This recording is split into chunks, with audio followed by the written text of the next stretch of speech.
අනාථ වන අලියතුන් රැක බලාගෙන ලබන ශ්‍රී ලංකාවේ එකම මධ්‍යස්ථානය පින්නාල අලියනාථාගාරයයි. මෙය කෑගල්ල දිස්ත්‍රික්කයේ ලම්බුක්කන නගරයේ පින්නාල ප්‍රදේශයේ පිහිටුවා තිබේ.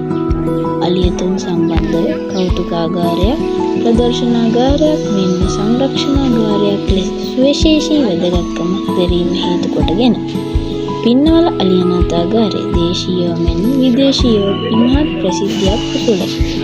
සත්වෝද්‍යාන දෙපාර්තමේන්තුව යටතේ පාලනය වන මෙම පින්නාල අලියනාථාගාරය අලියතුන් සම්බන්ධව සිදු කරන සේවාව හැරුණු විට දේශීය හා විදේශීය සංචාරකයන් ඇදී යන ප්‍රධාන සංචාරක කේන්ද්‍ර ස්ථානයක්ද වේ.